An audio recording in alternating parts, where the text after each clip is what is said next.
Hello guys, कैसे हो आप सब लोग। उम्मीद करता हूँ कि आप सब लोग खैरियत से होंगे। तो आज की वीडियो में हम जानेंगे worst things done by Batman. और इस वीडियो में आपको कुछ ऐसी बातें भी जानने को मिल सकती हैं जिनसे आपका दिल ख़राब हो जाए। तो अपना दिल, गुर्दा और फेफड़ा संभाल कर रखो क्योंकि वीडियो शुरू होने वाली है।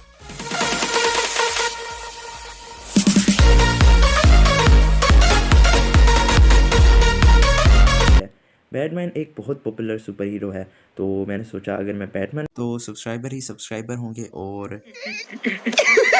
पैसा ही पैसा होगा। तो अब ज़्यादा टाइम वेस्ट किए बगैर मेन टॉपिक पर आते हैं। तो जो सबसे पहले अजीब चीज़ बैटमैन ने की थी वो थी डिक ग्रेसन को रॉबिन की पोस्ट से फायर करना, यानी उसे फारिग कर देना। जैसे पोस्ट अपने एम्प्लॉय को कर देता है वैसे ही बैटमैन ने कर दिया था। अब आप कहोगे इसमें कौन सी बड़ी बात है, लेकिन जब तुम इसका रीज़न सुनोगे तो तुम्हें समझ आ जाएगी। बैटमैन बहुत ही ज़्यादा सख्त और उसके रूल्स भी बहुत ही मुश्किल हैं और डिक ग्रेसन के लिए ये सब हैंडल करना इम्पॉसिबल हो गया था।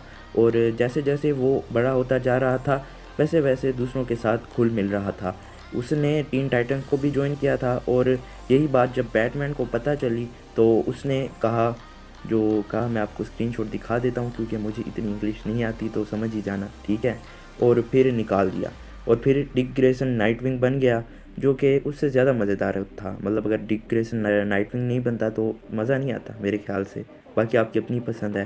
तो नंबर 2, रॉबिन को रैट्स खिलाना। हाँ, आपने सही सुना, बैटमैन ने रॉबिन को चूहे खिलाए थे, वो भी ज़बरदस्ती। तो आपको पता है बैटमैन बहुत ही ज़्यादा टफ़ ट्रेनिंग करता है और उसके अलावा अपने रॉबिन्स को भी बहुत ही ज़्यादा टफ़ ट्रेनिंग करवाता है। लेकिन बैटमैन ने तब हद पार कर दी जब उसने रॉबिन को बैट केव में लॉक कर दिया और वहाँ खाने के लिए कुछ भी ना छोड़ा सिवाय रैट्स के। और ये मत भूलना कि उस वक्त रॉबिन सिर्फ 12 साल का था। अब 12 साल का बच्चा रैट्स को कैसे खा सकता है। मतलब आप खुद सोचें, आपका कोई भाई हो या कज़न हो और उसे कोई चूहे खाने के लिए छोड़ दे तो वो कितना बुरा लगता है। उसी तरह उस वक्त जो है ना वो 12 साल का था और उसी वक्त उसके पेरेंट्स को मार दिया गया था और वो 12 साल का था। और ऊपर से बैटमैन ने उसे किडनैप करके ये सब करने के लिए छोड़ दिया। तो आप सोच सकते हैं कि उसके लिए कितना दर्दनाक होगा। लेकिन बैटमैन भैया को इससे कोई फ़र्क नहीं पड़ता। Number 3, dating Lois Lane. जी हाँ, आपने सही सुना, बैटमैन ने लुइस लेन से भी डेट किया हुआ है। तो ये बात है शुरुआती कॉमिक्स की, जब सुपरमैन और बैटमैन एक दूसरे को ज़्यादा कुछ नहीं जानते थे। तो तब बैटमैन ने लुइस लेन से फ्रेंडशिप कर ली और उसके बाद में रोमांटिकली इन्वॉल्व होने लगा और बहुत कुछ हुआ। और एक टाइम लाइन में तो उन्होंने शादी भी कर ली और इवेंचुअली उनकी एक औलाद भी थी, सच्ची वाली औलाद। और फिर उसके बाद हमें पता चला कि ये तो इमेजिनरी कॉमिक थी, एक्चुअल में ऐसा कुछ नहीं हुआ था। लेकिन बाद में रिवील किया गया कि एक कॉमिक है जिसमें बैटमैन जो है लुइस लेन के साथ रोमांटिकली इन्वॉल्व था।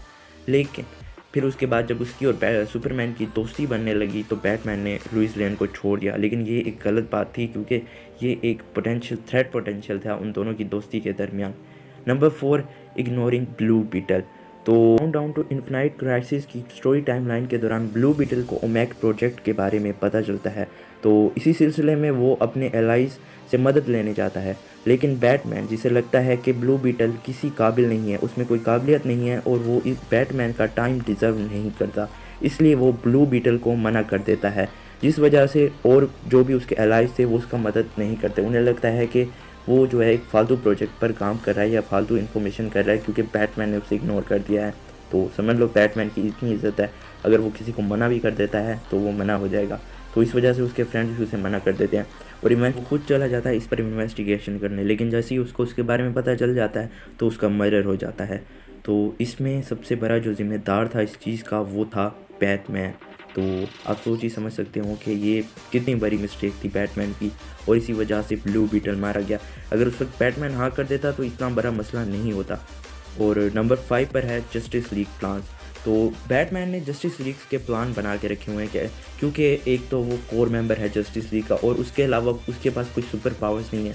तो एक फेयर तो इंसान के अंदर आ जाता है। तो इसी वजह से बैटमैन ने सारे के सारे जस्टिस लीग की कमज़ोरियाँ जानकर उन्हें हराने का भी एक प्रोग्राम बनाया हुआ है, तरीका बनाया हुआ है, एक प्लान समझ सकते हो वो उसके पास है। लेकिन इसका दादा उल्टा तब पड़ जाता है जब बैटमैन के प्लान्स विलन्स के पास लीक हो जाते हैं और हर एक जस्टिस लीग की मेंबर की जान ख़तरे में आ जाती है। तो फिर आप जानते ही होंगे, आपने ये एनिमेटेड मूवी देखी होगी जस्टिस लीग डूम में, ये इसका हमें एनिमेटेड चीज़ दिखाई गई थी। तो आप समझ सकते हो कि ये कितना डेंजरस है। और फिर जब बैटमैन को प्लान के बारे में सारी जस्टिस लीग को पता चल जाता है तो बैटमैन एरोगेंटली इग्नोर कर देता है। वो कहता है इसमें मेरा क्या कसूर है, मैंने तो बस प्रोटेक्शन के लिए सब कुछ किया हुआ था। बच्चे पैदा करने वाली प्रोटेक्शन है, असली प्रोटेक्शन थी, उनकी जान जा सकती थी। फिर भी बैटमैन ने उसे कबूल नहीं किया। Number 6, taking drugs. तो आपको पता है कि बैटमैन एक इंसान है और टाइम के साथ उसकी एज भी बढ़ती जा रही है और उसकी स्ट्रेंथ भी कम होती जाती है। तो डार्क नाइट कॉमिक्स के दौरान एक बार ऐसा हुआ कि बैटमैन ने ड्रग्स लेना शुरू कर दिए ताकि वो अपनी स्ट्रेंथ को इंक्रीज़ कर सके, और उस ड्रग को आप स्टीरॉयड के नाम से भी जानते होंगे।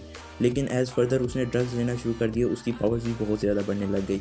एक दफ़ा तो ऐसा हुआ कि उसने एक रेफ्रिजरेटर को इस तरह डाल दिया जैसे वो कुछ भी नहीं है। उसने बेन जितनी स्ट्रेंथ इंक्रीज़ कर ली थी, लेकिन इसकी वजह से उसका बिहेवियर और बहुत कुछ चेंज हो गया था, जिस वजह से अल्फ्रेड उसे 1 महीने के लिए बैट केव में। नंबर 7, तो आपको पता है कि पुरानी कॉमिक्स में बहुत कुछ हुआ करता था, ये तो अभी की कॉमिक्स में आके सुधार हुआ है। तो उन्हीं पुरानी कॉमिक्स में से एक दफ़ा ऐसा इंसिडेंट हुआ था कि बैटमैन जो था शुरू की कॉमिक्स में बहुत ही ज़्यादा वायलेंट था।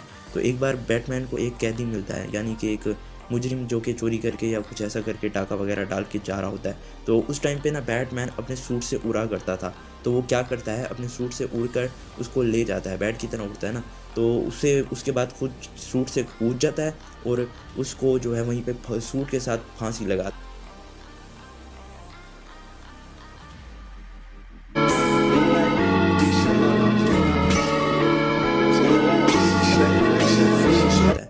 आप खुद सोचें, सूट के साथ उड़ते हुए सूट के साथ पूरी सीढ़ी के सामने उसको फांसी लग जाती है। इसी वजह से ये बाकी बाद में जाके चेंज हुआ था और ये एक बहुत बुरा फैक्ट था। तो ये वीडियो यहीं ख़त्म करते हैं और मैं उम्मीद करता हूँ कि ये वीडियो आप ज़रूर देखेंगे एंड तक। और वैसे भी एंड में काफ़ी अच्छा फैक्ट था, तो चैनल को ज़रूर सब्सक्राइब करना और वीडियो को भी लाइक करना। Okay, bye.